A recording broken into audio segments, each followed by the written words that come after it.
What if the hardest thing you ever faced happened before you were even old enough to understand life? Welcome back to Shit Creek Survivors, the podcast where we share real stories of resilience, real tools for resilience, and the hope that inspires us to keep going. Today's guest was diagnosed with testicular cancer at just 19 years old. And instead of clarity, it left him angry, numb, and questioning everything, including his faith. This episode isn't just about cancer. It's about resilience, identity, fitness, faith, and what happens when you choose to grow instead of giving up. This is Dan's story, and if you've ever been in your own shit creek, this one's for you. Thanks for having me, guys. Looking forward to the conversation. Yeah, very cool. Now, as you know, we share kind of moments that we found ourselves in a shit creek, which is a time where we couldn't see a way forward. We couldn't believe we got there. Sometimes, like me, I was a victim. I was like, this isn't my fault. This isn't my responsibility. But at some point, we had to make a decision to kind of do the work. So to get things going, if you would, just kind of tell us about your shit creek moment. Yeah, so I was diagnosed with testicular cancer when I was 19. So I kind of went down this path in life where I played sports my entire life. So for sports, you have to go and get a routine physical to get approved for the team. So I'm going for a routine physical. I think I was in 7th grade, so I'm about 12, 13 years old. And I go to my pediatrician and, do the whole thing. And she noticed that on one of my testicles, I had a varicocele. And I don't know if you guys know what a varicocele is or not, but it's, picture like a varicose vein, right? But Okay. on one of your testicles, right? So you have these veins that connect to your testicles. And on the left side, my veins were twisted. So I was like, okay, I don't know what that means. What is this? I'm 12 years old, So she's like, hey, Right. I want you guys to go, see a specialist, right?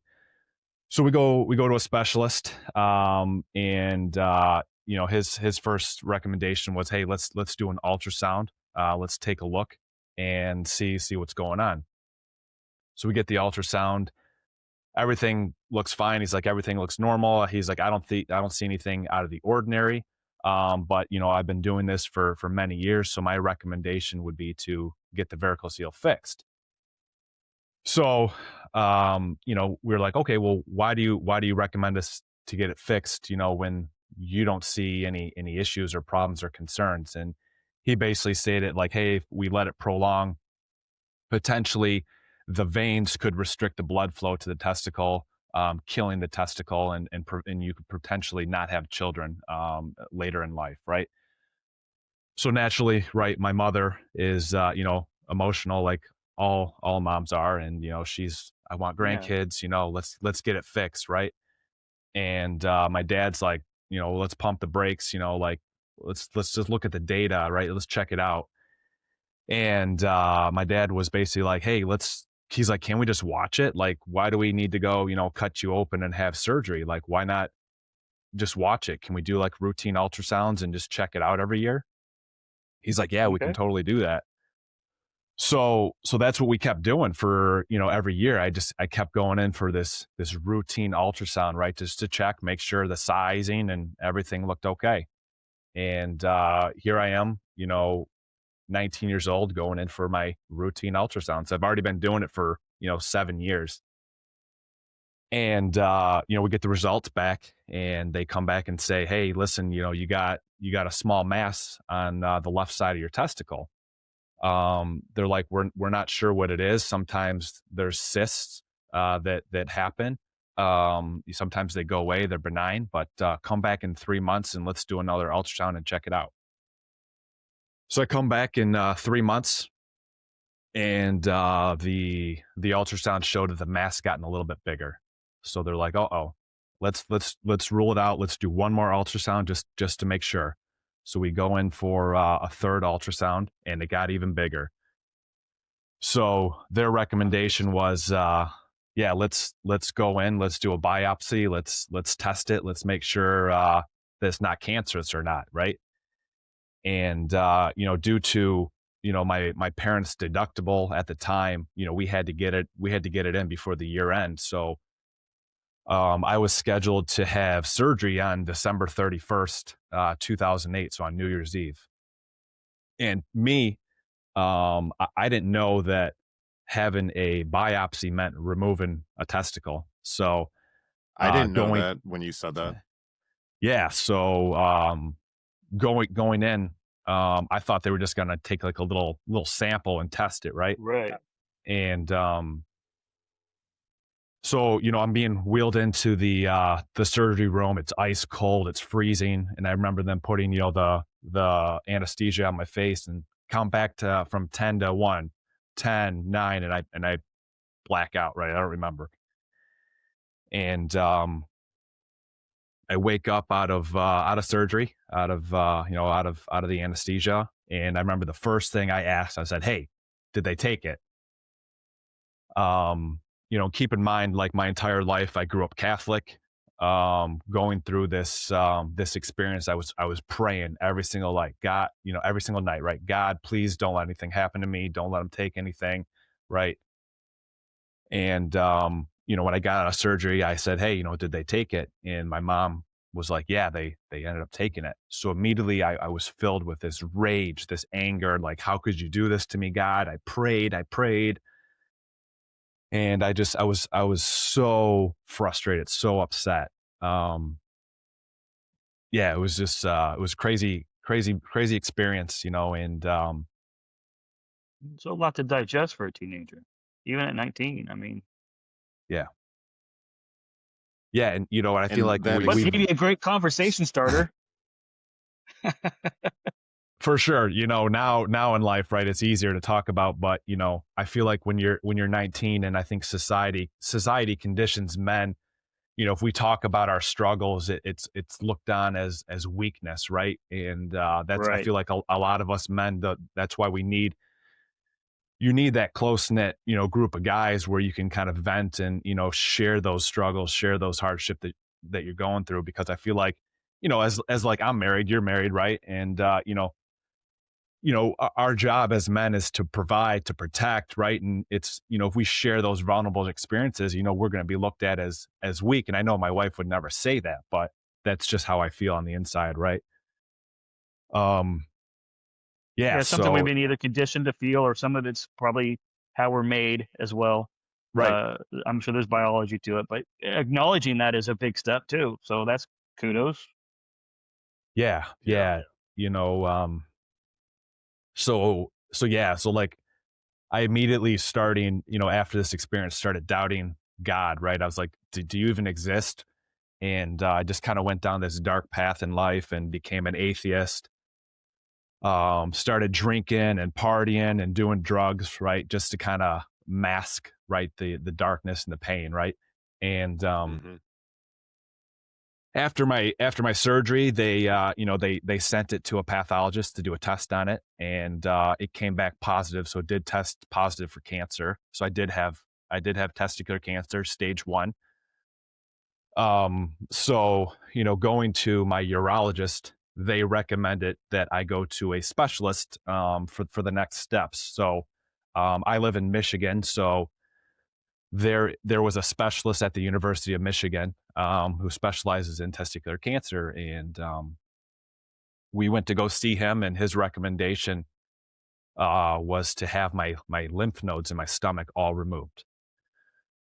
And he's like, we gotta do this. This is the next path for testicular cancer. So I'm like freaking out. I'm like, my God, I was like, I just had surgery. I just had a testicle removed. Now I'm going to have all my lymph nodes removed. So I'm like freaking out. I'm like having like this panic attack, right? I'm just freaking out. I'm scared. And, he's like, hey, just so you know, if we have these, lymph nodes removed, there's a very good chance you may never, ever have an erection ever again. So I'm like freaking out. I'm like, you're telling me I'm never going to have an erection ever again. I'm 19. Like, what's the point of living? Right? What's the point of life anymore? So, after I calmed down and, thank God for second opinions, right? So we went to a second opinion, and we shared all the results, and blood work and ultrasounds. And he's like, I don't think that's the good. He's like, I don't think that's a viable recommendation right now. He's like, it's like, we caught it early. Your blood work is showing that there's no cancer, cells or cancer markers in your blood work. So he's like, I don't think you should have your lymph nodes removed. He's like, let's just monitor it and watch it. So that's what we did for the first 5 years. I'd have CAT scans, ultrasounds, and blood work like every 3 to 4 months for 5 years. Wow. Yeah. So it just became this routine thing every 5 years. And we're, I don't know, I think it's probably like year 3 or year 4. And I'm at home, we're watching TV, and on the news, my hematologist oncologist is being arrested, going to jail for Medicare fraud. And this is the second opinion doctor. The second opinion doctor. Yeah. This is the second opinion doctor. He's the one that told me not to have, my lymph nodes removed. But right.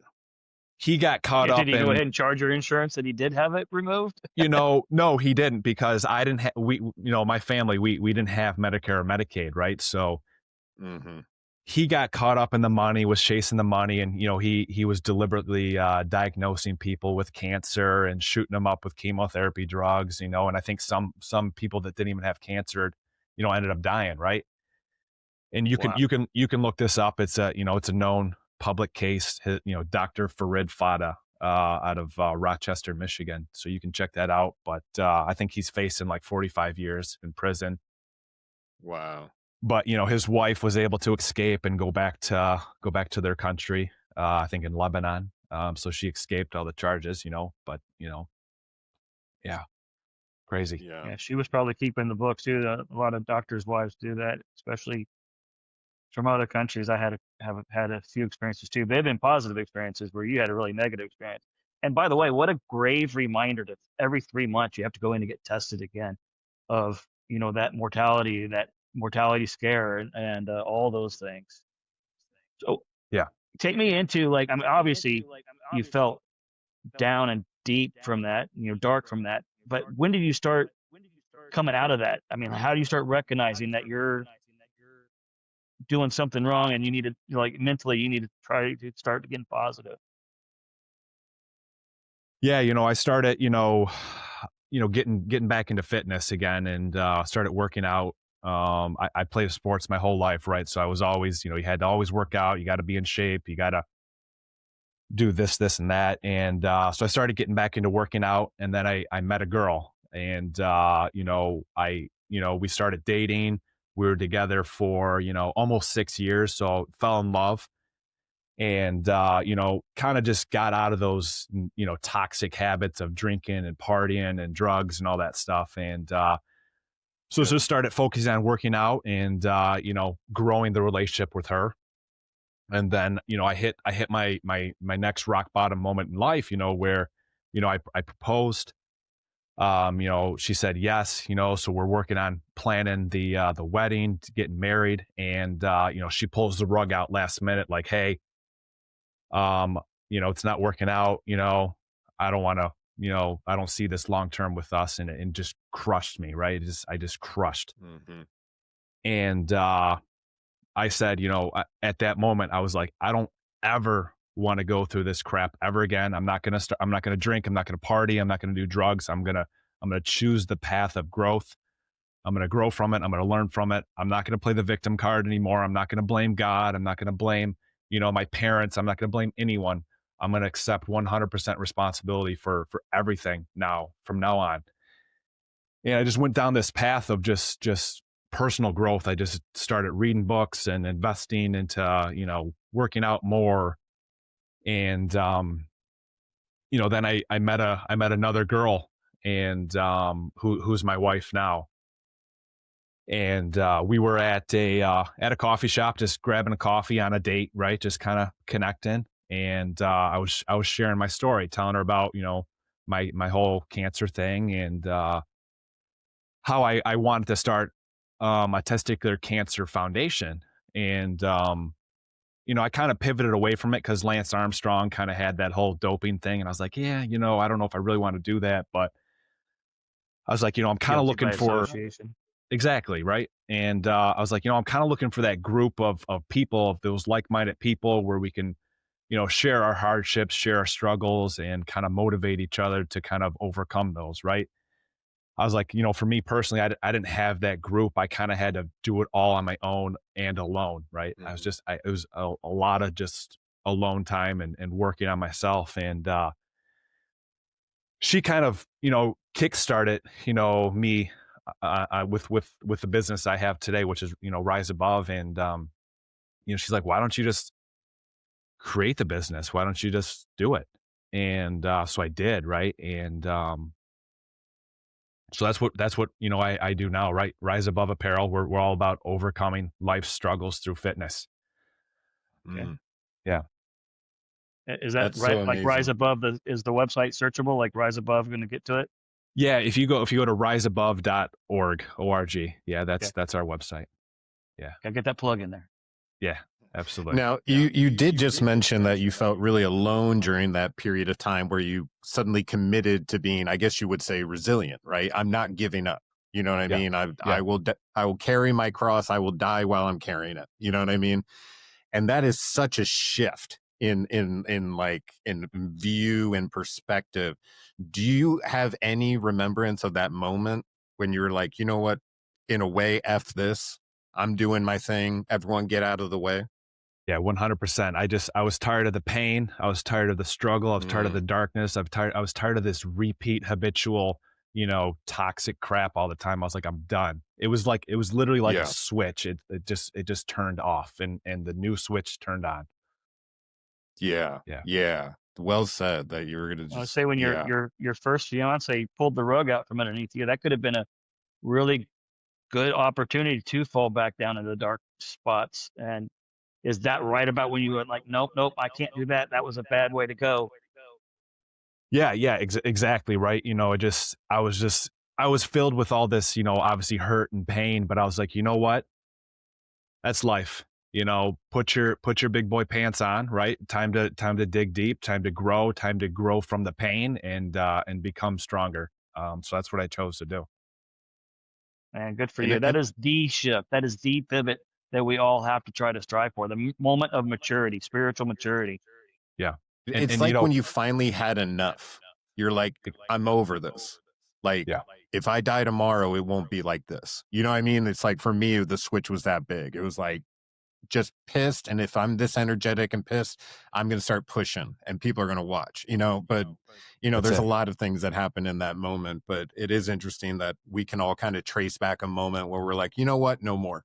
This is over. I'm not living like this anymore. And for me, it had a lot to do with being a victim. I think another thing that you just said that was super interesting is that for a long period of time, you were alone, or at least it felt like you were alone in your journey and your pursuit. Yeah. And what I found so interesting is by doing this show, I think we're like 50, you're number 57, the episode. We hear a lot about a time, and I experienced it when you're alone. And it's almost like we call it the gap, where the people who know you, although they want the best for you, they can't make it happen. And that whatever they've done hasn't made you click into place. And we found that although it feels lonely in those times, we're starting to figure out that it's almost essential. It's almost like our own walk in the desert, if you will, where you're like, this is my travel, this is my trip. I got to focus on me, because if I focus on me, I can be there for other people. I've got to Yeah. become the best version of myself. And a lot of times people don't see that, who are either in your life right then and there. You almost have to like go through this gap where you find the people who you can relate to. 100%. Yeah. And Yeah. And that's that. Yeah. I was just going to say, that's exactly what I had to do, because, I had a lot of my buddies are like, come on, let's go out and party and drink and let's go have a good time. And I'm like, I don't want to do that crap anymore. And, and then I have other people like, hey, I want to set you up with this girl, let's set you up with this girl. And I'm like, guys, I don't want to do that. I don't want to do that. And like, you talk to my wife now, and, she always brings up this story where, she would, when we started talking, she would always say like, hey Dan, let's go out to this 4th of July party. And I would be like, no, I'm gonna stay home and and read a book. I gotta focus on me. And she's like, I can't believe I stuck around for you, and I'm like, because it was, she's like, what guy is just choosing to read a book over, going to a 4th of July party with me. And it all worked out, right? And she knows that I had to kind of go through that path, right, of I had to be comfortable with who I was again, and I had to be strong, because I didn't want to repeat this crap anymore. And it ended up working out, because we're happily married now. And like I told you guys too before, right? They said I might not be able to have children, and we have 2 kids now, so it's amazing. Good. Beautiful. Awesome. Yeah. Yeah. Congratulations. That is such a blessing. Yeah, that Thank is you. so cool. Yeah, it's funny. Like a lot, sometimes we have people on here who are talking about, like I talk about alcohol, and I'm a full on alcoholic. I wasn't able to kind of be like, this is enough and like rewind it, it was just like an ongoing flow. So when you're in like alcohol recovery or like any other drug recovery, you usually talk about avoiding people, places, and things that would remind you of drinking. So for me, it would be my buddies who want to go out drinking. It would be bars that have alcohol in them. It would be even watching what I'm watching on TV, or careful what I'm watching on TV, so I'm not catching commercials for beer and like all that kind of stuff. And it is interesting that in your situation, you did the exact same thing in a commitment to personal growth and becoming stronger. You're like, I don't have time for these other things because I have a vision and I'm moving in this direction. Yeah. 100%. Which is abnormal. Yeah. Yeah. Like, everyone was like, dude, you're crazy. Like, what are you doing? Like, you don't want to go out and party with the boys? Like, you don't want to, Right. I'm like, sorry guys, I'm staying home. I'm grinding. I'm working out. I'm reading. I'm investing in me. That's what I did. I just grind it. Yeah. That's beautiful. Invest in you. Yeah. And keep in mind, right. You prayed when you were 19, you were praying for, to be safe and to get to a certain spot, and it didn't work out the way you thought it was going to work out. And it's funny that I see that in a lot of stories as well. We pray for something, or we ask for something, or we aspire for something. And then I'll just use the example that it's the number 4. And God's going to get you to number 4, but it may not be 3 + 1 like you were planning it. It might be 4 - 2 or -1. It might be 5 - 2. There's other ways to get to the number 4. Yeah. Yeah. 100%. You just got to wait out for his timing. It's going to happen. For sure. And keep in mind, like I'm still an atheist, like going through all this. And it probably wasn't until 2020 that I started praying again and talking to God. And me and my now wife, we've had our ups and downs of marriage and relationships and kids, right? I'm sure all of you guys have had, marriage is tough, right? And we started going back to church and getting involved in the church, and this year, I got rebaptized again. So that was a really big thing for me this year, so I that is awesome. Yeah. Right. So, absolutely. Yeah. Right. So, I accepted, Jesus as my Lord and Savior. And it's been a good year. What got you to talking to him again? Was it desperation like it was for me? Like I was at the end of my road, and then I was finally like, if you're there, you better show me. And then all of a sudden he showed up in such a way that it was overwhelming. How did that show up for you?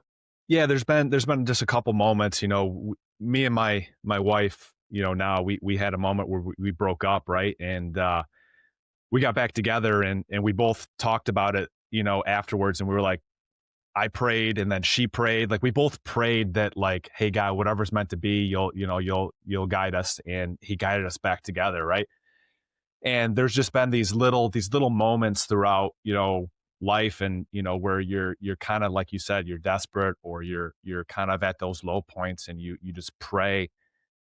And he delivered. And going through this whole cancer thing, and it's like I didn't see it then because I was in this storm, right, of darkness and chaos. But now looking back at it, I had to go through the cancer, all the heartbreaks, all the setbacks to become who I am today, to lead my business, because that's our goal, is to just inspire people, who are going through similar struggles.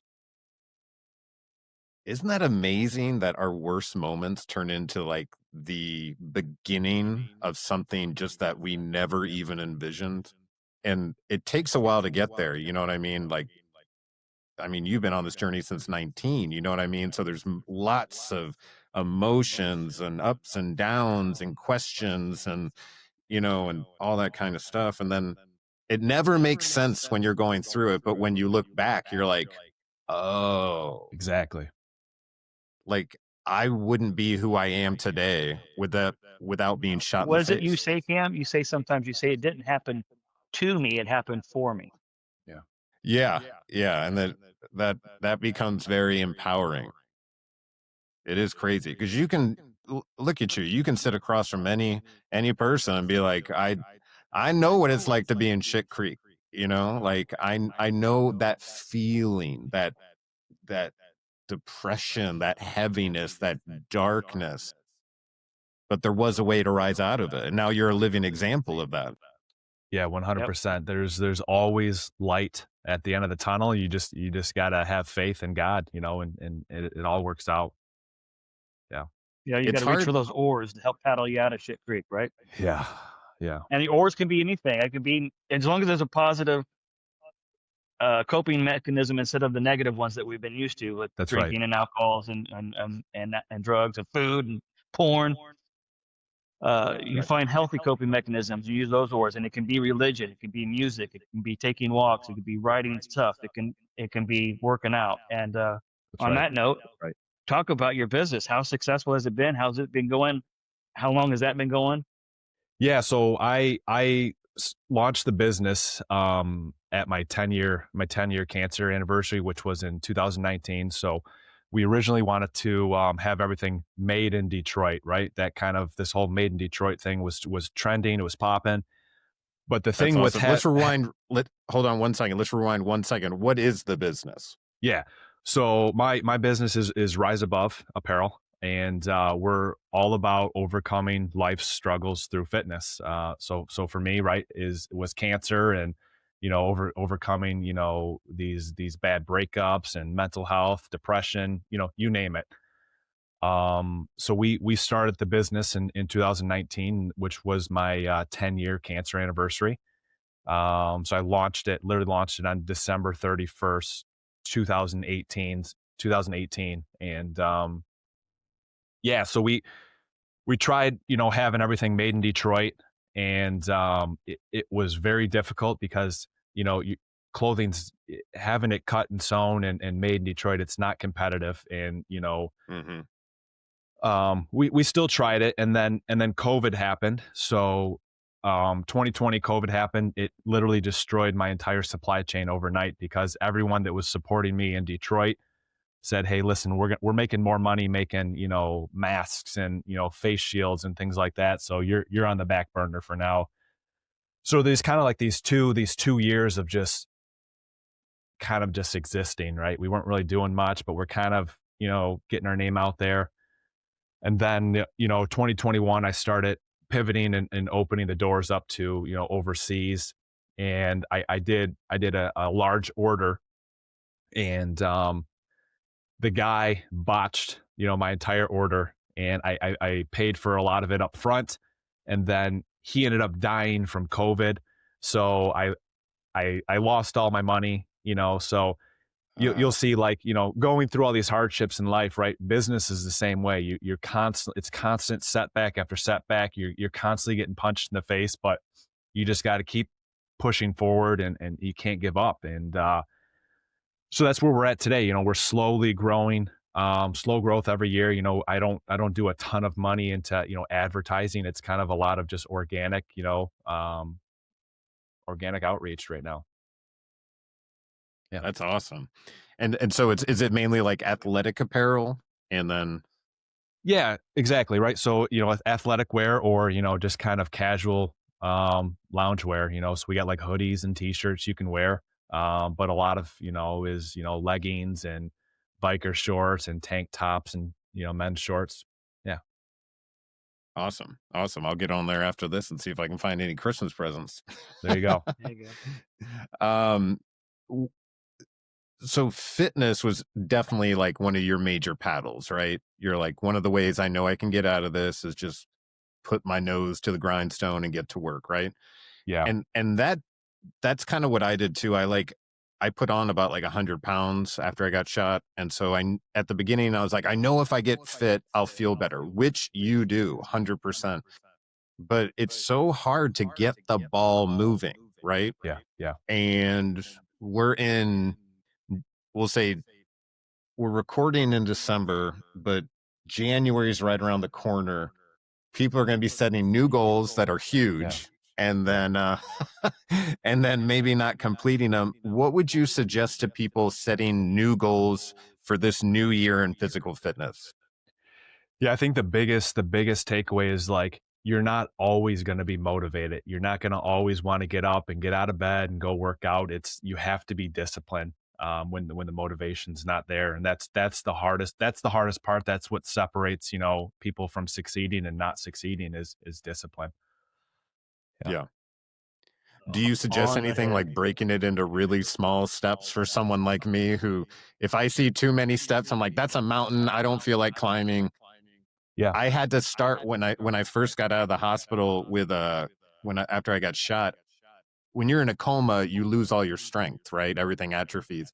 So I had to learn how to walk again. And that started one driveway at a time. So the first day was from my driveway to the neighboring driveway. So that was a very small step, but I was able to complete it.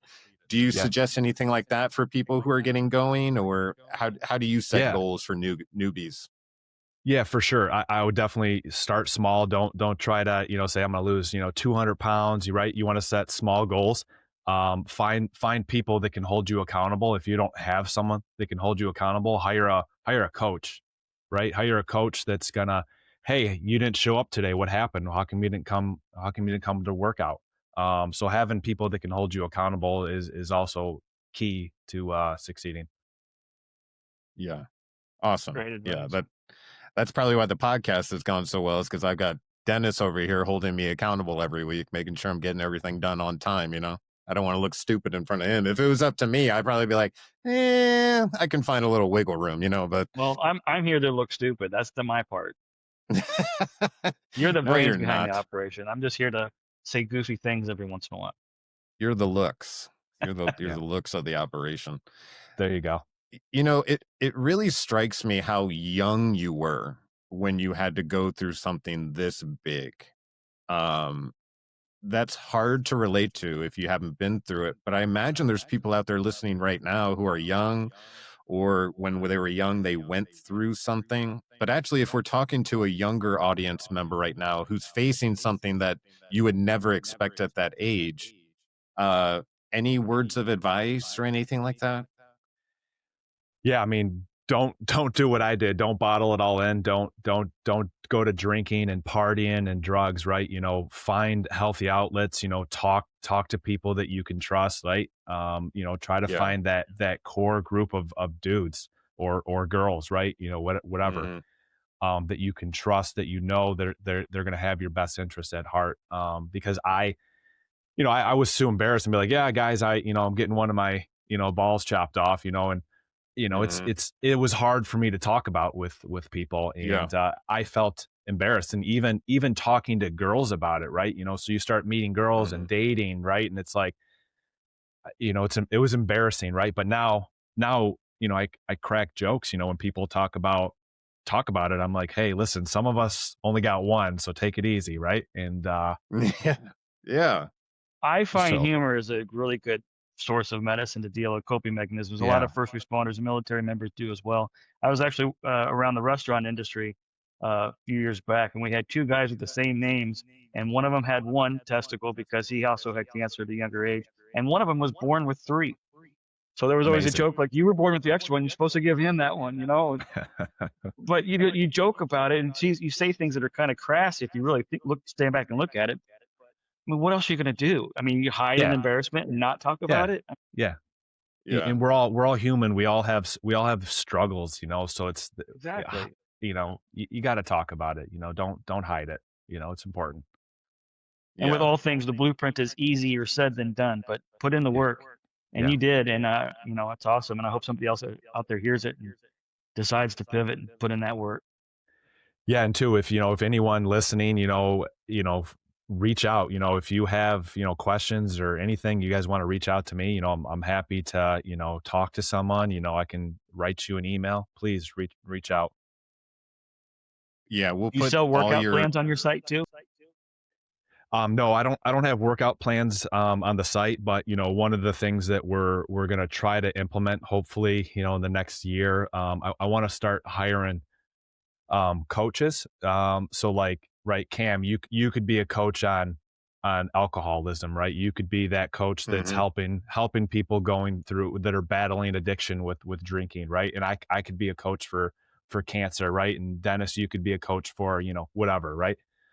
So I want to try to have Veterans. these coaches, yeah, on the site where you can book one-on-one time with them, and just get help, or we can have like just kind of group videos or group classes, something like that. I'm still kind of Oh, very cool. brainstorming on it, but yeah, That's a really good idea. It is. That is a really good idea because then you're seeking thank you. someone who's been through it instead of like a counselor or a therapist. You're Right. actually talking to someone That's who's walked the path. And it that's can right. sometimes Yeah, be that's a easier than talking to a friend because you almost feel embarrassed with a friend. We talk to a stranger who has been through it, and you're not talking to a counselor or your friend. It's kind of a middle ground there. It's kind of like peer-to-peer counseling. That's right. absolutely. That's a really good idea. Yeah, if you want me to coach on being shot in the face, I can do that. And not hitting the pause button day after day after day, but we all have our own paths. Something you mentioned earlier, and I think it's really important to talk about, is guys don't typically talk like this. Mhm. We and I've been debating why that is. And I'm worried that the majority of us maybe aren't walking around as our authentic self. We're actually walking around as um, we're trying to reflect the environment that we're in instead of being who we are.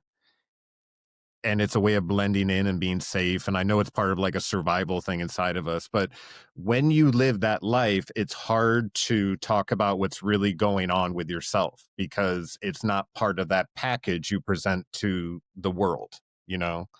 And it's just interesting when something happens, you really find out who's got your back and who didn't really have your back. 100%. And I And feel like, yeah, I feel like we're afraid of being judged, right? And mhm, at least like most guys, like you all they want to talk about nowadays is sports or fantasy football or mhm, whatever, right? And deep down we all have these struggles. We're all going through problems, and it's important, yeah, right, to find that I- core group of dudes, right? yeah. Yeah, They but need even to if do you're like around a a core group of guys that are talking about fantasy football, if you're still presenting yourself authentically, Yeah, you can feel some relief in those conversations too. But if you're not feeling that positivity around a group of person, maybe it's time to look for a different group and flock to something that makes you feel a little bit more positive. 100%. But you're right. We walk around like this puppet that's just reflecting the environment we think we're in, and it's really important to be honest. I think it's 100% the reason why I've had failed marriages and relationships and friendships because I was trying to present myself as this tough alpha male guy. This, nothing ever is going to hurt me. I can deadlift this much weight, all those kind of stupid things. And no, not stupid. They're good things to have too if you use them for positivity. But I wasn't using it for positivity. Yeah, Um, and it wasn't until I kind of came back to trying to be better spiritually and mentally and physically that I kind of started recognizing that. And I can look back on my life now and see a lot of difference from who I was to who I am now. And then I can see it with the friendships and the relationships I make now too. But we just got to be ourselves. Just be honest with yourself and let the honesty come out. You'd be surprised how many people go through the same thing. 100%. Yeah. It is crazy. Like we will literally act like someone else so that someone else who's our friend won't figure out who we really are because we don't want to be judged by them. Like, is that really a friend? Or or am I carrying out this friendship in the right way? You know, if I'm masking myself, not really showing you who I really am, I'm not participating either. If I just thought about that now, you know. So it's funny, you just gotta it's hard to live authentically because you're afraid you're going to be judged on who you really are. So you act like somebody else because if you're judged as somebody else, it's not really who you are. So it doesn't hurt as bad. You know, it's such a weird like mind trick. Yeah. That's it though. I know it's the vicious cycle of life, right? I mean, we don't want to be vulnerable. We don't want to show that vulnerability because it looks weak, right? But I think we just Right. gotta start reframing it. It's not weakness, right? We're all human, and we all have struggles, and we can all help uplift each other. Yeah. Well, It's let's it's get it's good to back into learn. your site there real quick. What's your bestseller?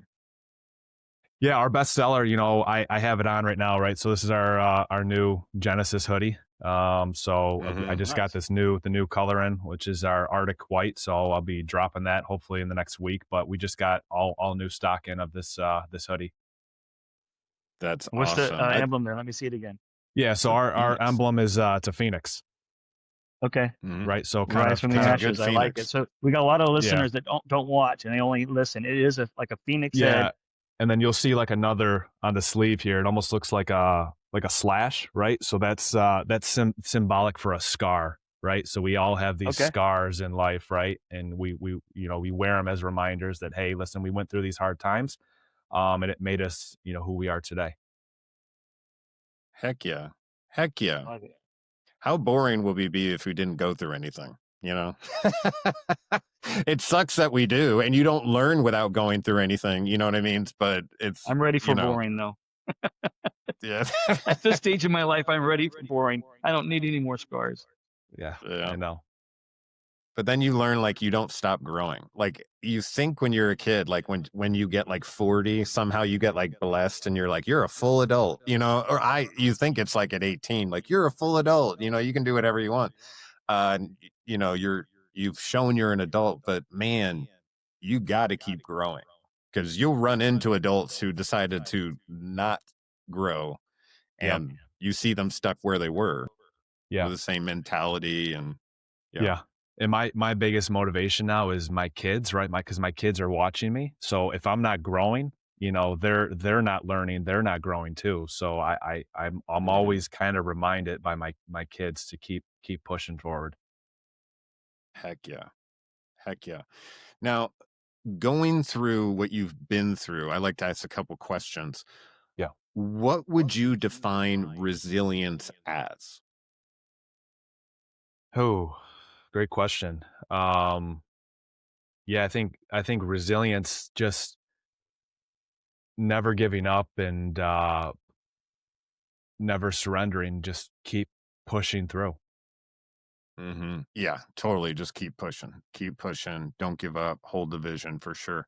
What would you say to someone who is right now in that shit creek moment where they have run out of ego? They've run out of like, I've got any hope on my own. And now they're finally deciding the wrong way isn't the right way. I've decided now to start moving. What would you say to that person to kind of give them a little inspiration to start? Yeah, I would just say that, hey, listen, I know it doesn't seem crystal clear right now, but you're going to look back 10 years from now and realize that you're making the right choices. So keep pushing forward, keep working on yourself, keep growing, keep learning, and don't stop, because you're going to look back and remember that day. Yeah, I There you love it. go. I heard something recently, it just came to mind. I hope I get this right, but it's really funny. Like we ask, or God has a destination for us, right? And it's like a single line. But during our life, we decide to turn our car and be like, no, we should go over here. We should go over here. But what's really cool about God, he's the GPS, is he always reroutes where you're going to go to get you to that final destination. Yeah. And that for me, that really opened my eyes. I was like, oh, so I actually can't get totally lost. There's always going to be a reroute. There's always going to be a way. And especially for people who believe, oh no, I've screwed up and I'm never going to be able to go and do this thing or feel this way or have this or have that. And the truth is, your GPS is going to recorrect. It's going to show you how to get to where you're going. You just have to not give up. You know, right. That's beautiful.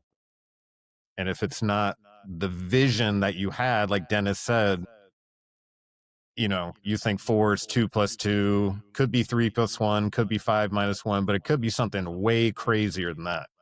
And you have no comprehension at the end of the day, it's going to equal 4. Do you get what I'm trying to say? But you have to trust, you have to give in, you have to submit, surrender. That's right. And have faith, right? And yes. Stay positive.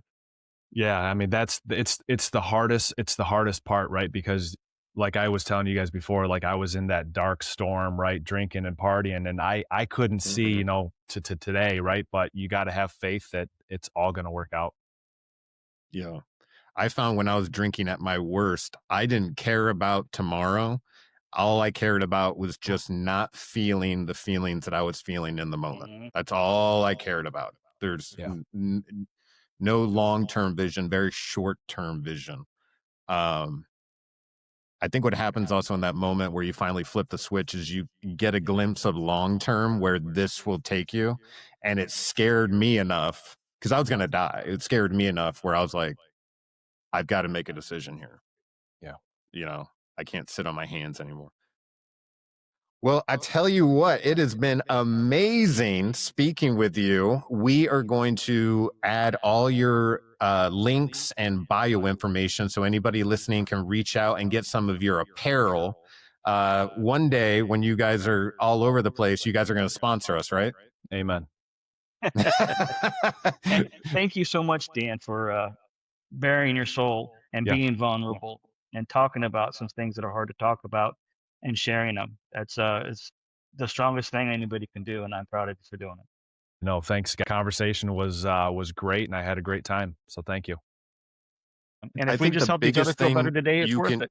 But hopefully somebody out there listening gets something out of it too.